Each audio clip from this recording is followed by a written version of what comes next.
ഞാനിപ്പോൾ നിൽക്കുന്നത് കാട്ടുപോത്തിൻ്റെ ആക്രമണമുണ്ടായ പള്ളനാടാണ്. ഒരു 8 വയസ്സുകാരനെയാണ് ഇന്ന് രാവിലെ കാട്ടുപോത്ത് ആക്രമിച്ചത്. ആ കുട്ടിയുടെ തോളലിന് ഗുരുതരമായി പരിക്കേറ്റിട്ടുണ്ട്. വിദഗ്ധ ചികിത്സയ്ക്കായി അടിമാലി താലൂക്ക് ആശുപത്രിയിൽ കൊണ്ടുപോയിരിക്കുകയാണ്. ഈ ഭാഗത്താണ് കാട്ടുപോത്ത് ആ കുട്ടിയെ ആക്രമിച്ചത്. ആക്രമണം നേരിട്ട് കണ്ട ആളുകൾ ഇവിടെ ഉണ്ട്. നമുക്ക് അവരോട് തന്നെ ചോദിക്കാം എന്താണ് ആ സംഭവം, കാട്ടുപോത്ത് ആ കുട്ടി എന്താണ് ചെയ്തത്. ഇവിടെ വാഹനങ്ങൾക്കൊക്കെ കേടുപാടുകൾ ഉണ്ടായിട്ടുണ്ട്. നമുക്ക് ആ കണ്ടുവന്നവരോട് തന്നെ ചോദിക്കാം എന്താ സംഭവിച്ചത്. பையன் ஸ்கூலுக்கு பஸ் ஏறதுக்கு வேண்டி இங்கே நின்னான்.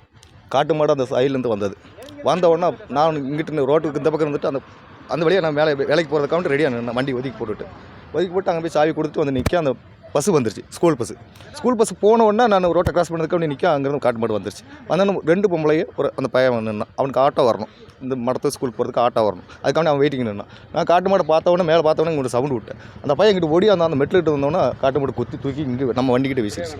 நான் தான் ஓடி வந்து தூக்கிட்டு பார்க்க சட்டையெல்லாம் கிழிஞ்சிருக்கு. பேக்கு போட்டதுனால கூட்டில் அடி இல்லை. இந்த சோர்லேருந்து தொலி மொத்தம் இங்கே வரைக்கும் வெளியே வந்துச்சு, வெளியே நின்றுது.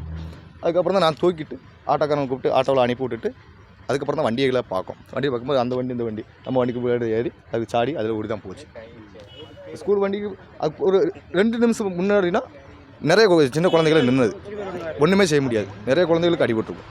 எல்லாம் ஸ்கூலுக்கு ஏறதுக்கு நின்ன பிள்ளைய எல்லாம். அப்போ தான் சென்ட் மேரி பஸ்ஸு போய் கிடக்குது. கரெக்டாக மாடு வருது. நான் ரோட்டை கிராஸ் பண்ணதுக்கு நிற்க அப்போ தான் மாடு வந்தோடனே அந்த குழந்தைய அப்படி ஓட்டி. ഇതിനു മുമ്പ് ഇവിടെ ആക്രമണം ഉണ്ടായിട്ടുണ്ടോ? நிறைய ஆக்கிரமம் உண்டாகிட்டு அந்த அங்கே மேலே வீட்டில் சாடி அது இதாகி இன்னும் மேலே ஒரு ஆளை குத்தி கொண்டுருச்சு. இதெல்லாம் சொல்லிவிட்டு பாரசக்காரங்க ஒரு இது வரைக்கும் நடவடிக்கையே இல்லை. எத்தனை சொன்னாலும் நடவடிக்கை செய்யாமுங்காங்க. வாட்சர் போடுறவங்க வாட்சர் மாதிரி யாரும் வந்து பார்த்தது கிடையாது. காட்டு மாடு வெட்டுறதுக்கு வாட்சர் மாதிரி யாரில்லை. இந்த சந்தில் ஓடி வரும், இந்த அங்கே ஒரு சந்து இருக்குது, அந்த சந்தில் ஓடி வரும். எங்கிட்டையுமே மாற முடியாது. சின்ன குழந்தைகளாம் ஸ்கூலுக்கு போகிற டைம். இது பட்டாப்பகல் எப்படி வந்துச்சுன்னா என்ன செய்ய முடியும்? நைட்டாக இருந்தால் கூட சரி நைட்டுன்னு சொல்லலாம். இது காலையில் பிள்ளைகள்லாம் வந்து நின்றுருக்கா. 10 பிள்ளைங்க நின்று பஸ் ஏறக்கூடியது. அது எதாவது ஆயிடுச்சுன்னா என்ன செய்ய முடியும்? அந்த பிள்ளைங்க ஓட முடியுமா? ஓடவும் முடியாது. ஒரு 2 செகண்டுக்கு முன்னாடினா ஃபுட்டேஜில் இருக்குது, சிசிடிவி ஃபுட்டேஜில் எல்லாம் இருக்குது, போலீஸ் ஸ்டேஷனுக்குள்ளே ஃபுட்டேஜில் எல்லாமே இருக்குது. அந்த பஸ்ஸு கிடக்கு, அந்த மாடு வருது. பஸ்ஸு பிள்ளைகளாம் ஏறின உடனே அந்த மாடு வந்துருச்சு. இந்த அதே கேமரா உண்டு, അവിടെ கேமரா உண்டு, ഇവിടെ കടയിലുണ്ട്, കടയിൽ கேமராவிലും കാണാം. கிடைக்கும். அது കടയിலேருந்து അവിടെ ഉള്ളത് കിട്ടും. അവിടെ നിന്ന് കാണുന്നത് എല്ലാം ഉണ്ട്. അപ്പോൾ അത് എല്ലാമേ கிடைக்கும். അപ്പോൾ ഇവിടെ കുറച്ച് നാട്ടുകാരുണ്ട്. നമുക്ക് അവരോട് ചോദിക്കാം എന്തൊക്കെയാണ് ഈ നാട്ടിലെ പ്രശ്നങ്ങൾ ചോദിക്കാം. എന്തൊക്കെയായിട്ടാ പ്രശ്നങ്ങൾ? ഇത് സ്ഥിരമായിട്ട് ഇപ്പോൾ ഒരു 2-3 മാസമായിട്ട് റോഡേ നടക്കുക സാറേ. ഭയങ്കര ഒറ്റയാണ്. ഈ ഒറ്റയാന്ന് പറഞ്ഞാൽ ഒരു ആനയുടെ മുഴുപ്പാണ്. അത് മടത്തുപറമ്പിൽ നിന്ന് മുകളിൽ കയറും. മടത്തിൻ്റെ അവിടെയൊക്കെ ഈ ഫെൻസിങ് ഇട്ട കാരണം ഇവന് തീറ്റയില്ലാതെ റോഡിൽ കൂടെ തന്നെ തീറ്റ നടക്കുക, പകലും നൈറ്റും എല്ലാം കൂടെ. ഏതായാലും നാട്ടുകാർക്ക് വലിയ പേടിയിലാണ്, പിന്നെ ഭയങ്കര പേടിയില്ല. ഇവിടെ ജീവിക്കാൻ ഭയങ്കര ബുദ്ധിമുട്ടാണ്. ഓടിക്കാനും പറ്റില്ല. ഓടിക്കാൻ പോയാൽ നമ്മൾ നേരിട്ട് വരും, അല്ലാതെ അവൻ അങ്ങോട്ട് കടക്കുകയല്ല. അങ്ങനത്തെ ഒരു സ്ഥിതിയാണ്. ഒരു ഒറ്റയാന. അതല്ലാതെ വേറെ ഒരു കൂടെ അവിടെ ഉണ്ട്. ഈ പുല്ല് തിന്നാൻ വേണ്ടിയിട്ട് അവനെ വന്ന് പച്ചപ്പ് ഇവിടെ ഉണ്ട്, വെള്ളം കായുന്ന കാരണം. ഇതുകൊണ്ടാണ് ഈ പോത്ത് ഇവിടുന്ന് മാറുന്നില്ല. ഭയങ്കര ശല്യമാണ്. ഇപ്പോൾ ഇതാ കണ്ടില്ലേ, കഴിഞ്ഞ വർഷം ഒരുത്തനെ 2 കൊല്ലത്തിന് മുമ്പ് മടത്തുപറമ്പിൽ മുകളിൽ അയാൾ പറമ്പിൽ പണിയാൻ പോയവനെ കുത്തി കൊന്നു. തൊറാജാമിൻ്റെ പേര് എൻ്റെ പറമ്പിൽ മുകളിൽ.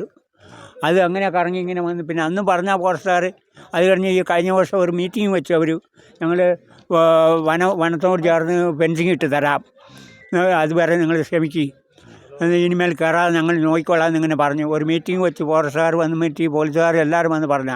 എന്നിട്ട് ഇത് കണ്ടില്ലേ, ഇന്ന് രാവിലെ സത്യത്തിന് ഈ പോത്തിനെ ഇവിടുന്ന് കൊണ്ട് വനത്തിൽ എവിടെയും കൊണ്ടില്ല ആക്കണം, അല്ലേ വെടിവെച്ച് കൊല്ലണം. അതാണ് സത്യത്തിന്. 10-20 ഞങ്ങളുടെ മുറ്റത്ത് കൂടി വീട്ടിൽ വെള്ളം വെച്ചാൽ രാത്രി വന്ന് കുടിച്ചുകൊണ്ടിരിക്കും. പിന്നെ അതൊക്കെ എന്ത് പറയാനാ, പുറത്ത് വെള്ളം പോലും വയ്ക്കാൻ പറ്റുന്നില്ല. രാത്രി പുറത്തുനിന്ന് പറഞ്ഞാൽ ഇറങ്ങാനേ പറ്റത്തില്ല. വാതിൽ തുറന്നാൽ ഫ്രണ്ടിൽ തന്നെ പോത്തിനെ മാത്രമേ കാണുന്നത്. ഞങ്ങളുടെ പറമ്പിലൊക്കെ ഇവിടെ ഈ വഴിയിലാണ് മെയിൻ വഴി, ചിന്നവരയ്ക്ക് കയറിപ്പോകുന്ന വഴി. 100-100 വീടുണ്ട്. ആ വീട്ടിലേക്ക് പോകുന്ന ഈ വഴി കൂടി പോവുകയാണെങ്കിൽ 5 മണി കഴിഞ്ഞാൽ അതിൽ നടക്കാനേ പറ്റത്തില്ല. പോത്തിൻ്റെ ഇത് മാത്രം. ഇവിടെ ഈ വീട്ടിനകത്ത് പോത്ത് വീണപ്പോൾ തന്നെ ഒരു ഫെൻസിങ് ഇട്ട് തരാമെന്ന് പറഞ്ഞാൽ, ഫോറസ്റ്റുകാരും അത് പറഞ്ഞാൽ ഫെൻസിങ് ഇട്ട് തരാമെന്ന് പറഞ്ഞാൽ അങ്ങനെയാണെങ്കിൽ ഇങ്ങോട്ട് വരാമായിരുന്നു. അത് ഇതുവരെ ഒരു ഇതും ചെയ്തിട്ടില്ല. അളന്ന് വരെ പോയതാണ്. അതിനെന്ത് ചെയ്യാൻ പറ്റും? കയറുന്നെന്ന് പറഞ്ഞാൽ ആ വഴി കൂടി കയറിയിട്ട് ആകെ ഉള്ളത് ഒരു 2-3 അടി അകലെയേ ഉള്ളൂ. കുറേ അത്രയേ ഉള്ളൂ. 2 സൈഡും മതിലുണ്ട്, അവരുടെ വീട്ടിലേക്ക് ഉള്ള മതിലുണ്ട്.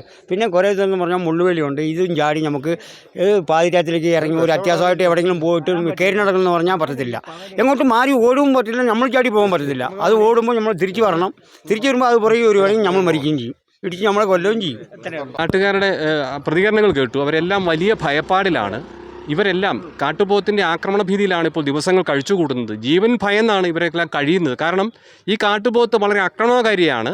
നേരെ പാഞ്ഞെടുക്കും എന്നാണ്, ഓടിക്കാൻ ശ്രമിക്കുമ്പോൾ നേരെ പാഞ്ഞെടുക്കും എന്നാണ് ഈ നാട്ടുകാർ പറയുന്നത്. അതുകൊണ്ട് തന്നെ വലിയ ഭീതിയിലാണ് ഇവിടുത്തുകാർ കഴിയുന്നത്. ഈ കാട്ടുപോത്തിൽ നിന്നും തങ്ങളെ രക്ഷിക്കണം, അതിന് വനം വകുപ്പ് അധികൃതർ സത്വര നടപടി സ്വീകരിക്കണം എന്നാണ് ഇവർ ആവശ്യപ്പെടുന്നത്. പളനാട് നിന്നും പ്രകാശ് ചന്ദ്രശേഖർ.